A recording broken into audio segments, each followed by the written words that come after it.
Hey everybody, I'm Marlon with Chronic Pain Warriors United. Hope y'all are all doing well. Hope you've had a great weekend. I'm filming this one on Sunday afternoon and it's going to go out either Sunday evening or Monday morning.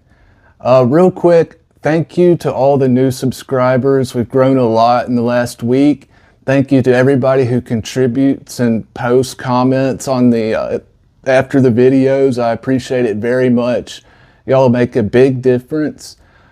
Please hit the like and subscribe button. It seems to be the only way to get the algorithm guides to push the videos out. So, getting into this show today, I've been talking a lot in the shorts about our freedom to choose in our healthcare and how little freedom of choice we actually have when it comes to the decisions being made about our healthcare. Tell a quick anecdote. We had a family friend who went into a local hospital for outpatient hernia repair. She was supposed to go in, have the hernia repaired, and leave. And for any of you who've had that surgery, I have had years ago, I was in and out in less than 6 hours total. Like from the time I got there to the time the surgery was done to the time I walked out the door. And that's about how it should be for a lot of people, I would imagine. So something happened during the surgery. I believe it was a mistake made by the surgeon because they're not wanting to tell the family exactly what happened, which is a good indication that somebody screwed up. And then after that, she had to be kept much longer than was originally planned. And as you know, an extended stay in an American hospital nowadays can be kind of dang dangerous. And unfortunately, that's what happened. She got infection, pretty bad staph type of infection, and she started going downhill fast. She was suffering, so she called her daughter to her, who was also a doctor, and she told her daughter, I don't want to live like this anymore. I want you to help me in my life. It's time for me to go. And her daughter told her, I can't do that. That would be illegal, which it would be in this state, very illegal. And the doctors, her daughter would not let her leave either. She also told her daughter, okay, if you won't help me do that, I want you to sign the paperwork so I can leave. Her daughter tells her, I don't think you should leave. And because of that and her situation and her daughter having the control over her medically, the doctors wouldn't let her sign herself out.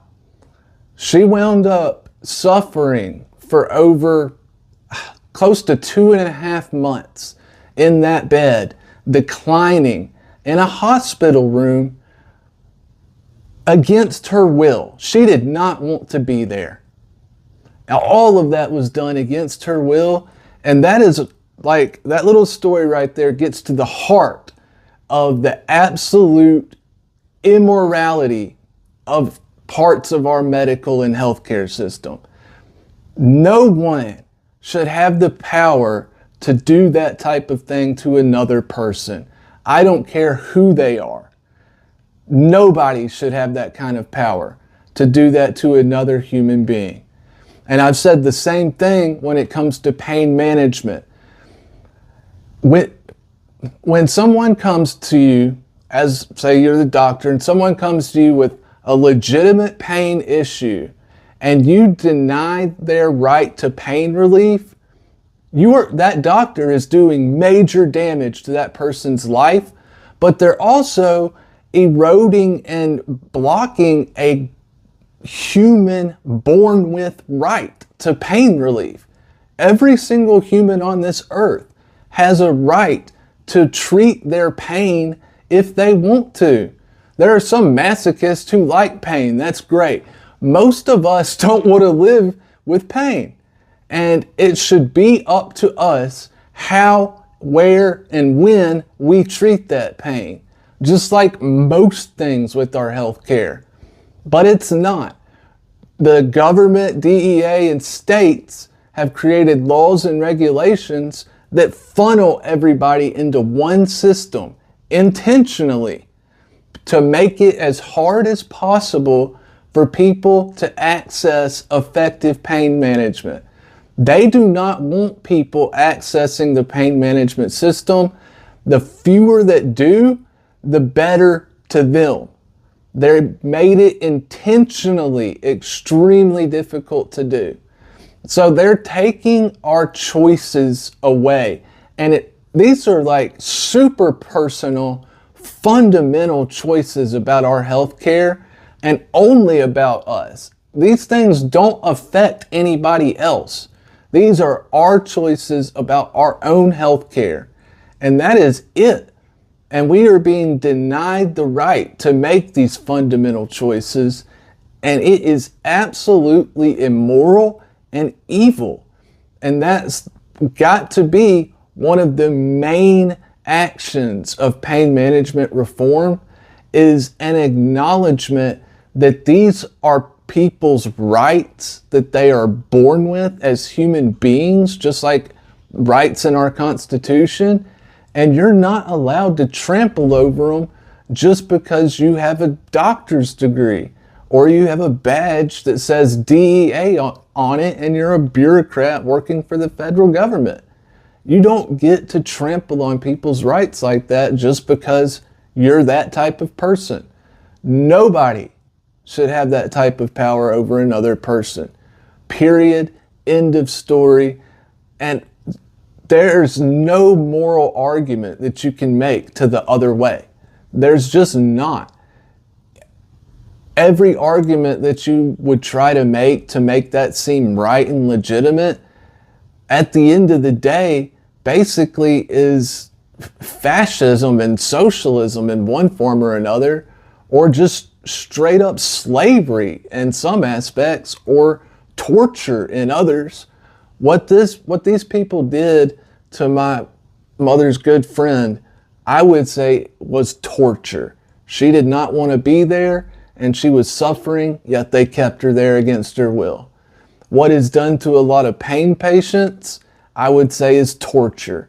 When someone knows that someone else is in pain, that person is responsible for relieving that pain and chooses to leave that person in pain anyways, that is torture in a way.